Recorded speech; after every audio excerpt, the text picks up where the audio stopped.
الله الرحمن الرحيم. خير الكلام وقل وكفى، وصلاة وسلاما على النبي المصطفى خير الأنام سيدنا محمد عليه الصلاة والسلام. النهاردة بإذن الله موعدنا مع حل امتحان تجريبي لدفعة إعدادي هندسة جامعة فينيكس 2026 إن شاء الله. فالنهاردة إن شاء الله هنحل معاكم الأمثلة الاختياري. معانا كام سؤال؟ 15 سؤال هنحلهم مع بعضينا كده ونعرف الأفكار بتاعتهم اللي هتيجي في الامتحان. ففي البداية ما تنساش تصلي على خير الأنام سيدنا محمد عليه الصلاة والسلام، وده لأخونا أحمد صبري طالب في كلية هندسة الفرقة الأولى اتصالات الرحمة. وبسم الله. أول سؤال معانا بيقول لنا زادوا مين. ثانية نشغل القلم. بيقول لك هنا ايه؟ بيقول لك زادوا مين اوف ذا فولوينج فانكشن. عايز الدومين بتاع الدالة دي. طب أنا عندي دي دالة كسرية، عندي دالة كسرية، الدومين بتاعها بقى ايه؟ بيبقى ار فرق أصفار المقام.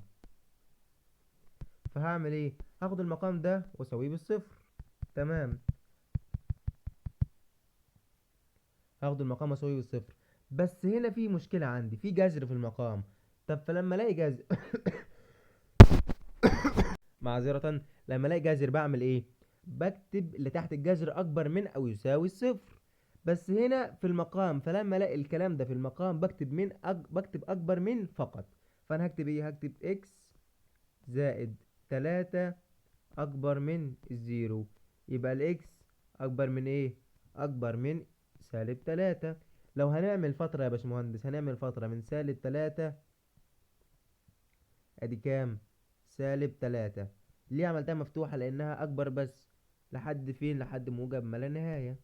تمام. يبقى انا جايب تحت من سالب 3، من سالب 3 مفتوحة لحد ايه؟ لحد موجب ما لا نهاية مفتوحة. يبقى الإجابة عندي إكس تنتمي لفترة من سالب 3 لموجب ما لا نهاية مفتوحة يا باشمهندس. تمام. تمام. تاني سؤال بيقول لك ايه؟ بيقول لك عايز الرينج للدالة دي. طب انا يا باشمهندس انا واحد ما اعرفش اجيب الرينج. اولا الرينج والدومين للدالة كثيرة الحدود. لو الأس مثلا، لو الأس بتاعها مش زوجي تبقى ار. تمام. لو انا مش بعرف اجيب الرينج هعمل ايه؟ هجيب الانفرس بتاع الدالة، ومن الانفرس ده هجيب ايه؟ هجيب الدومين بتاعه. فالدومين بتاع الانفرس هو الرينج بتاع الدالة الأصلية. فهعمل ايه؟ معذرة. هحول دي للانفرس بتاعها. هحولها زي الانفرس، هقول واي بتساوي اكس اس 3 زائد واحد. هخلي الاكس واي والواي اكس. هقول اكس بتساوي واي اس 3 زائد واحد. عايز اخلي الواي في طرف لوحدها، يبقى هقول اكس ناقص واحد الكل اس كام؟ الكل اس تلت يساوي واي. تمام. تمام. اكنك بتقول الجذر التكعيبي الاكس ناقص واحد. طالما جذر تكعيبي مش جذر تربيعي يبقى الرينج الدومين بتاعه ايه؟ الدومين بتاعه ار. يعني ايه الدومين بتاعه ار؟ يعني الرينج بتاع الدالة الأصلية نفسها ايه؟ ار. فالإجابة عندك ار. أو زي ما قلت لك دالة كثيرة حدود الأس بتاعها ليس زوجي، إذا الرينج بتاعها ايه؟ الله ينور، الرينج بتاعها ار. نخش على تالت سؤال معانا يا باشمهندس. تالت سؤال بيقول ايه؟ بيقول لك عايز حل البتاع المتباينة دي. هحل المتباينة ازاي؟ هجيب الإكسات في طرف والأرقام التانية في طرف وبس تحل. فانا عندي اكس في الطرف ده واكس 2 اكس في الطرف ده، هجيب لها الاكس هنا. يبقى 2 اكس ناقص اكس. هودي التلاتة الطرف التاني. اكبر من او تساوي كام؟ 8 ناقص 3. يبقى الاكس اكبر من او تساوي 5. يبقى عندك الفترة من اول 5 مغلقة اهي لحد فين؟ لحد موجب ما لا نهاية، لان اكبر من 5. هيبقى عاملة كده لحد فين؟ لحد موجب ما لا نهاية، عاملة كده. تمام. من 5 الموجب ما لا نهاية. الإجابة عندك رقم بي. نخش على سؤال رقم 4. دخلنا على النهايات. دخلنا على النهايات. تمام. هعمل ايه؟ هحلل البسط او هحول لراديان ومش هعرف ايه. لو عايز احلها على الآلة هحولها لراديان الآلة وهحل السؤال واعوض بقيمة تقترب من الصفر. طب لو عايز احلها بطريقة تانية هحلها بايه يا باشمهندس؟ هحلها بلوبيتال. هحلها ازاي بلوبيتال؟ هقول لك. هنشتق البسط ونشتق المقام ونعوض باللي هو عطولك بالصفر. لما نشتق البسط اشتقاق الاكس بواحد، اشتقاق سالب ساين 3 اكس هننزل السالب، اشتقاق الساين بكوزاين 3 اكس. في مشتقة الزاوية اللي هي بكام؟ مشتقة الزاوية اللي هي ب3. تمام. على كام؟ على الاتنين، لان مشتقة الاتنين اكس باتنين. يبقى هنقول واحد، هنعوض بقى بالصفر. واحد ناقص كوزين تلاتة اكس اللي هو كوزين تلاتة في صفر اللي هي كوزين صفر. كوزين صفر بكام؟ بواحد. واحد في تلاتة بتلاتة. على كام؟ على الاتنين. يبقى واحد ناقص تلاتة اديك سالب اتنين على الاتنين هتساوي سالب واحد. الإجابة بتاعتك سالب واحد يا باشمهندس. وممكن تحول الآلة الراديان. بنحول الآلة الراديان ازاي؟ بنكتب شيفت مود، وده شيفت مود تلاتة. تمام. كده انا حولت الراديان، بكتب المعادله دي زي ما هي كده، واكتب مكان اكس هكتب الفا قوس، هتكتب لك اكس على الاله. بعدين هكتب في النهايه هكتب سولف 0.00001. هتطلع معاك الناتج يا هندسه سالب واحد. السؤال رقم خمسة. ممكن احلل البسط سالب تلاتة وسالب اتنين، وممكن برضه احلها بلوبيتال. هحللك بالطريقتين. هقول اكس ناقص تلاتة واكس ناقص اتنين على كام؟ على اكس ناقص تلاتة. اكس ناقص تلاتة مع اكس ناقص تلاتة اديك اكس ناقص اتنين، والاكس عندك بتلاتة، يبقى تلاتة ناقص اتنين يديك كام؟ يديك واحد. الإجابة بواحد. طب تعالى نحلها بلوبيتال كده يا باشمهندس. لما معرفش أحلل هعمل إيه؟ هكتب إكس تربيع هشتقها باتنين إكس. اشتقاق السالب خمسة إكس بكام؟ بسالب خمسة. واشتقاق أي رقم بصفر على كام؟ على واحد. هتعوض بالتلاتة يا باشمهندس. تلاتة في اتنين بستة. ستة ناقص خمسة يديك كام؟ يديك واحد يا هندسة. جرب تعملها على الآلة. اكتب اكس تربيع على الآلة اللي هي ألفا قوس تربيع ناقص خمسة اكس زائد ستة على اكس ناقص تلاتة، وتيجي كاتب ايه؟ سولف 3.00001، واكتب يساوي. هيطلع لك الناتج بكام؟ هيطلع لك الناتج بواحد برضو يا باشمهندس. كده معاك تلات طرق: يا تحلل، يا تشتق البسط وتشتق المقام متعوض بالرقم، يا تحلها على الآلة. وكده كده اختياري، مش عايز منك خطوات. بيقول لك ايه؟ بيقول لك ذا فانكشن الاف اوف اكس، الداله بتاع الساين بتاع الساين اكس دي. المفروض انك تكون عارف اصلا، حافظ انها الداله بتاع الساين اكس متصله دائما. او بص على الرسمه بتاعتها، هتبص على الرسمه هتلاقيها داله ايه؟ داله سكوير ويف كده، فمتصل على طول اهو. خط متصل. على عكس التاني، يعني التاني تقريبا عامله فيها خطوط كده، في قيم مش معانا. تمام. تمام. بيقول لك لو الواي بتساوي كذا، انا عايز الواي داش لما الاكس بتساوي واحد. يعني ايه الواي داش؟ يعني انا هشتق الرقم اللي معاك ده يا باشمهندس. ده قوس، مشتقة القوس بتساوي ايه؟ بتنزل القوس اللي على القوس وتنزل القوس وتطرح من القوس واحد وتضرب في مشتقة ما بداخل القوس. تعال نشوف الكلام ده. هتنزل التلاتة وتفتح القوس بتاعك زي ما هو، اكس تربيع ناقص تلاتة اكس. الكل قوس كام؟ نقصنا من قوس واحد بقى الكل تربيع. في مشتقة ما بداخل القوس. مشتقة ما بداخل القوس اتنين اكس ناقص تلاتة. مشتقة الاكس تربيع اتنين اكس. مشتقة السالب تلاتة اكس بسالب تلاتة. طبعا دول جوه القوس. هتشيل كل اكس وتعوض بقيمتها. قالك الاكس بكام؟ بواحد. يبقى تكتب ايه؟ واحد تربيع بواحد ناقص تلاتة الكل تربيع مضروبة في كام؟ مضروبة في تلاتة من بره. مضروبة في كام؟ في اتنين اكس ناقص تلاتة مضروبة في اتنين ناقص تلاتة. يلا نعوض يا هندسة. واحد ناقص تلاتة بسالب اتنين. سالب اتنين تربيع بأربعة. أربعة في تلاتة. أربعة في تلاتة بكام؟ باتناشر. اتناشر في سالب واحد يديك سالب اتناشر يا باشمهندس. الإجابة رقم بي. تمام. بيقول لك تكامل التان اكس. أنا عايز أعرف تكامل التان اكس بإيه؟ بص، المفروض انك انت تكون حافظ انه تكامل. عشان نصغر الخط شوية. تكامل التان اكس دي اكس بيساوي ايه؟ بيساوي سالب لن كوزاين اكس. طب هتقول لي يا باشمهندس انا ما بعرفش احفظ، انا لازم اعرف الاستنتاج بتاعها. هقول لك الاستنتاج. التان بتساوي ايه يا باشمهندس؟ بتساوي ساين على كوزاين.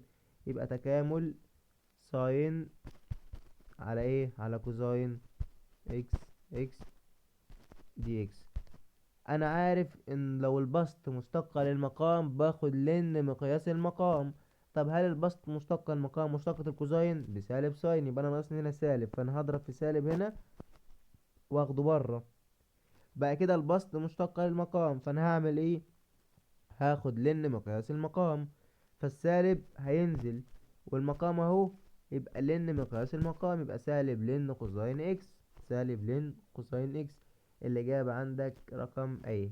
مفيش أجمل وأروع من كده. السؤال اللي بعد كده بيقول لك ايه؟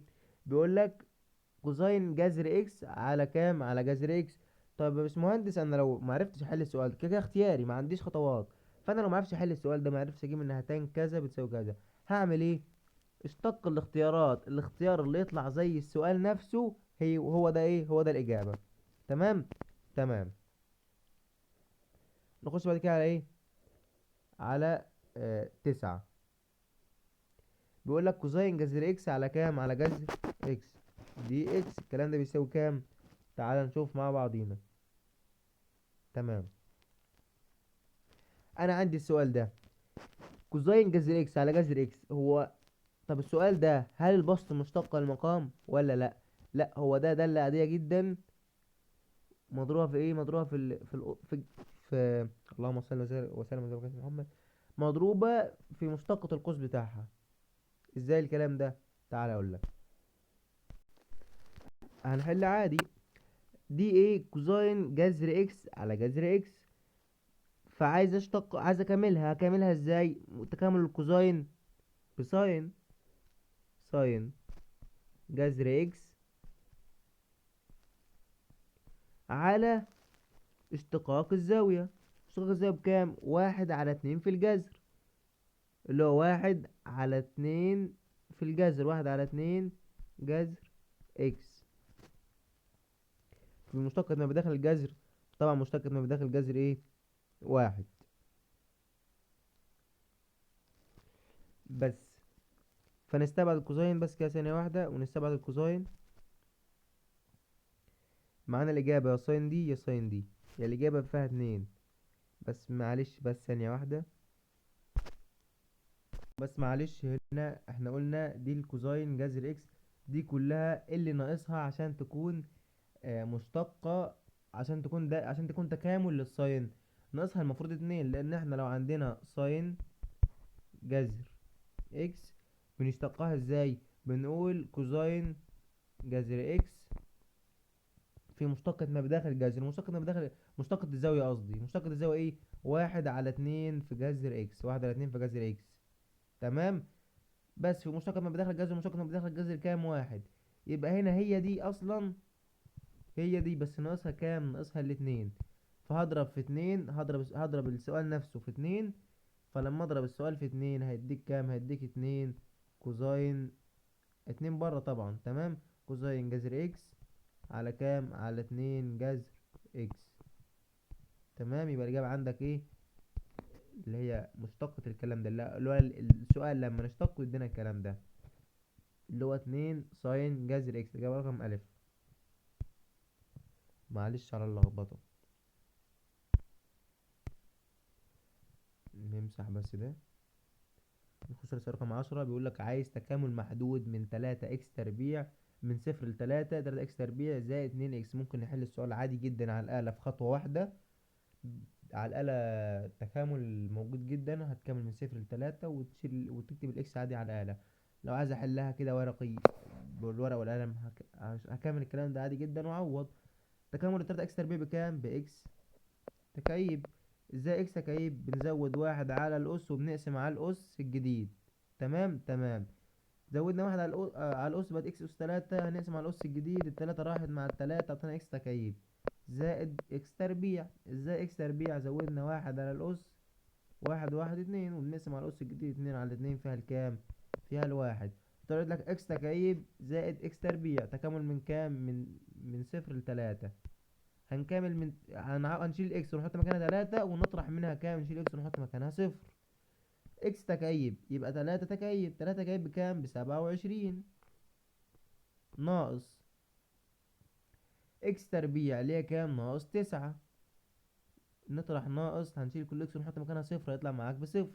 27 ناقص 9 يديك كام، يديك 18. زائد، معذرة زائد، مش عارف ليه كتبتها ناقص، اكس تكعيب زائد اكس تربيع، يبقى 27 زائد 9.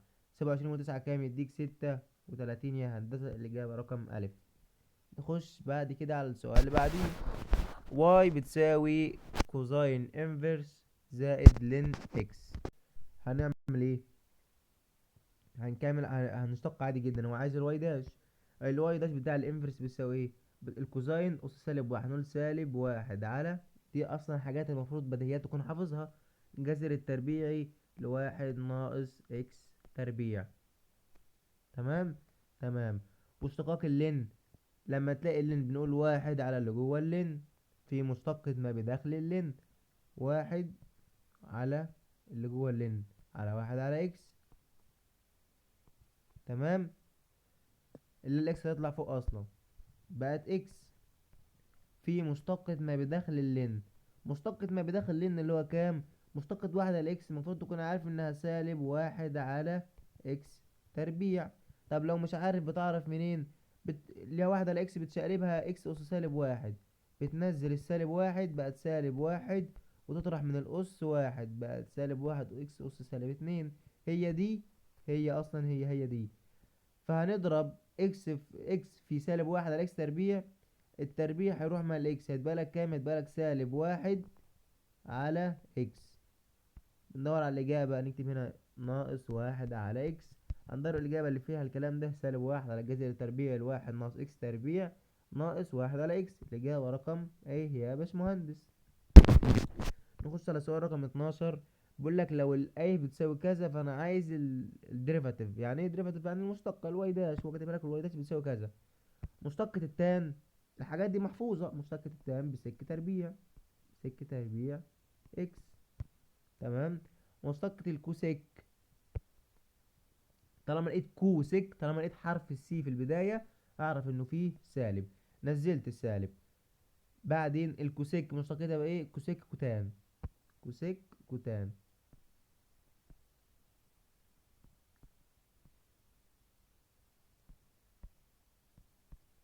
يبقى سك تربيع ناقص كوسيك كوتان. عندك دي في الاختيارات، يبقى سك تربيع ناقص كوسيك كوتان. نخش على سؤال رقم 13. بيقول لك the equation of the tangent line. تمام. بيقول لك عايز المماس للخط ده. اعطيك ايه؟ اعطيك معادلة واعطيك نقطة.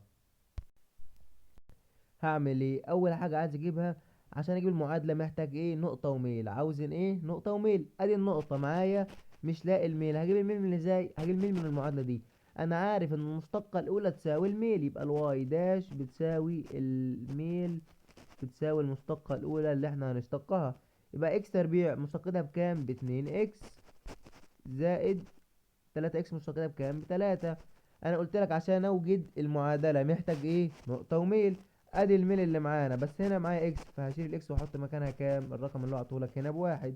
يبقى الميل بيساوي كام؟ بيساوي اتنين زائد تلاتة اللي هو بخمسة. تمام. تمام.